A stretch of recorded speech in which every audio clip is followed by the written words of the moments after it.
Hello, and welcome to the Scoundrel Shard, Episode 3. In this game, I'm playing an orange deck versus a purple deck. This is a new deck that I developed specifically to try and abuse space. Let's take a moment to look at the opening hand here. I will say in the current version of my deck, I'm not running the Holy Armories. I feel like they don't fit the theme very well, and also I've limited the number of spells I have so they don't trigger as often. Those have been replaced with further ranged minions. This deck has a number of ranged minions to try and control the high ground and abuse people trying to move into our space. I feel like space is the key concept in Shardbound.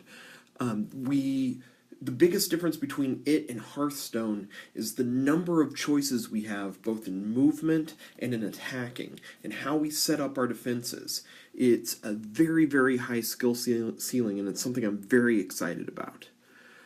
Continuing on, in this, we'll go ahead and throw away the Holy Armory. As I said, later on it was completely removed from the deck.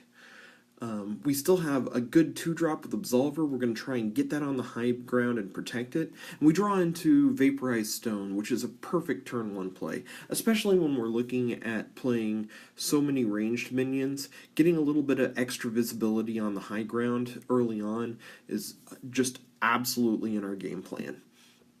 So we draw into another 2-drop and a 1-drop, which is 100% okay. It means that we can drop the 2-drop next turn. Even if we don't draw anything we can play after that, we can drop a 1 and a 2-drop the turn after that, but we do get the Light Spear Justicar. We go ahead and put the Absolver in a protected spot. This spot right here means that there's not going to be a chance for him to be line of sighted by our enemy hero power, which is perfect. We have the Light Spear Justicar for next turn. We're on to the enemy's turn. They play the Buccaneer, which is another thing we need to protect the Absolver from. So we just move the Absolver back far enough that he still has line of sight. We want to be able to shoot into this direction, but we walk our hero in front of it. We want a body block for the Absolver in this case. We play the Light Spear Justicar forward. Again, that becomes something that they have to take care of in order if they want to even get a sight of that Absolver. We want that Absolver doing as much damage as possible. We want it hitting above its casting cost weight class, as it were. So this is pretty strong position for us. With what's on board, they can't kill the Light Spear Justicar, and we're looking at getting probably 2 cards off of it, which is just way, way, way beneficial for our position. We draw Bless the Meek, which is going to refill our hand in a couple of turns. That's 100% in our plan. We want to be playing efficient low drops and then refill as soon as we can. We do go up into the 4 and 5 drops a little bit. We have Evangelist in this deck, which fits into the plan of trying to get on the high ground and make sure that we control that space very well. We also have the flying, I can't think of the name of the card right now, but it's the 5/5 for flying, 5/5 that whenever you cast a spell it gains flying. Phalanx Leader is very popular right now, and it's not difficult to understand why. It gives a lot of value for turning low casting cost minions into higher casting cost minions without trying to get into things like the 8-drop that does something similar. We do get 2 cards off of that, which is perfect. Now we have the option of stepping forward and taking out the 3/1 for free.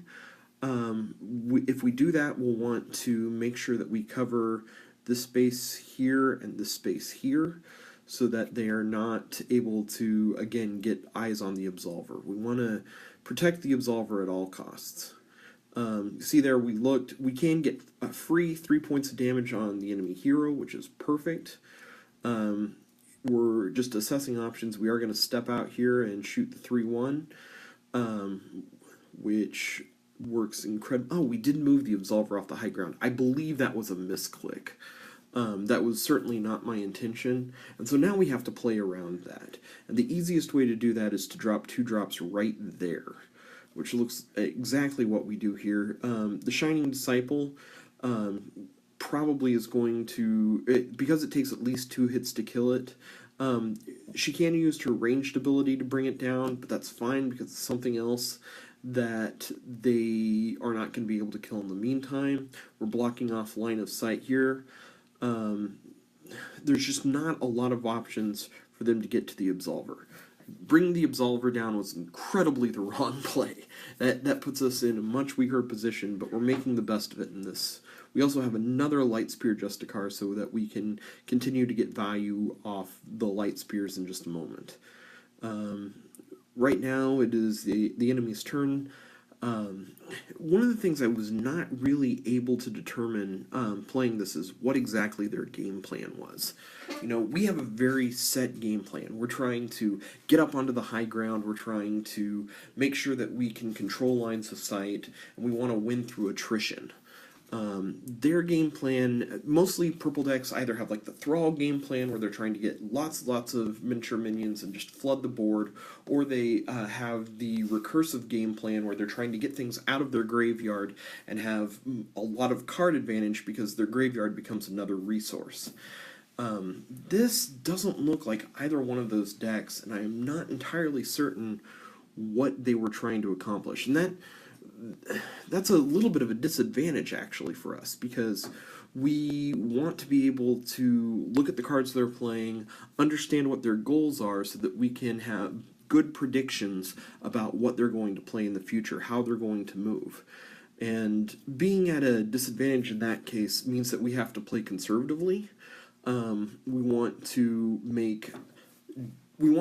to account for as many different paths to victory that they might have as possible. Like, are they going to soul shift the Absolver out and then try and wreck our backline? Well, in that case, we want to make sure that we have these guys close enough that they can handle anything that comes in. Is there going to be some sort of Spirit Binder play, and how are we going to handle that? We want to constantly be thinking ahead during our opponent's turn, because the biggest limiting factor in Shardbound is the timer on our turn. Shardbound versus Hearthstone has a huge number of possible actions. More possible actions than you can evaluate one by one over the time you have in a turn. And the way we have to fight that is by spending as much time in our opponent's turn looking at their possibilities and how we're going to react ahead of time. We want to go into every turn with as much of a game plan as possible so that we don't lose out on the optimal play just because we didn't have a chance to consider it.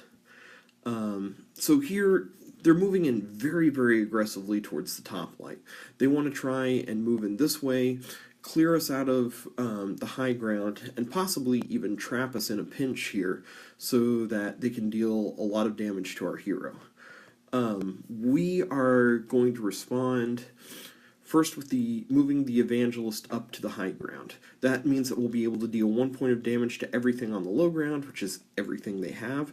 It also means that we can pick off, we can attack into something, leave it at 1 health, and have it die at the end of turn.